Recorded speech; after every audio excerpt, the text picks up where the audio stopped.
Hello there. Now we've seen how to create a player. Let's deploy it basically. To deploy it, what you do is you need to get the code, and this time we're going to put it on an HTML page up on my website. So I'm going to copy this code here. So it's on my clipboard. I will show you first where I'm going to put it. This is a page, just one page I've got that I'm going to put it up, and I'm just going to stick it up at the top here somewhere so that we can see it, but I thought I'd show you so that you can see that there's nothing there now.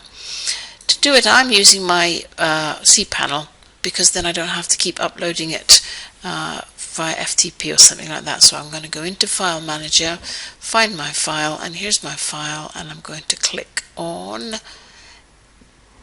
oh dear, I'm going to click on Edit. And if you remember, I've got my player in my clipboard. So let's just find down here somewhere. Here's obviously where the date is, and here's the end of a table. Let's just stick it right in here. I'm going to just paste it in there. And then what I'm going to do is I'm going to put a break on the end just so that it's on a line all by itself, okay?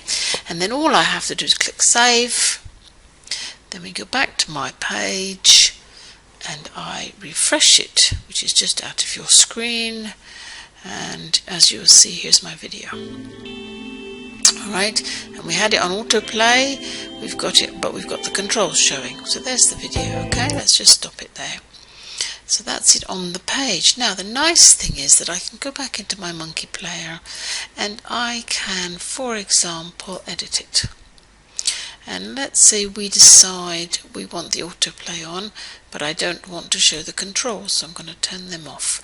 And we don't need to preview, because all we need to do is save it. And then we can go back to our picture.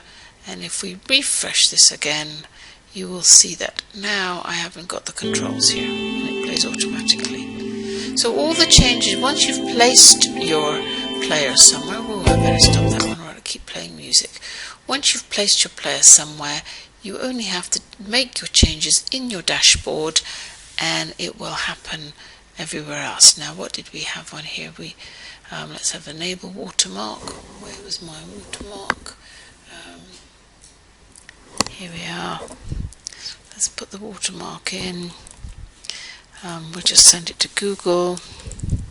Oh, well, we've got my thing there. Let's have it in the new window. Yes. Let's put it in 00 like I like it. Let's make it a bit darker.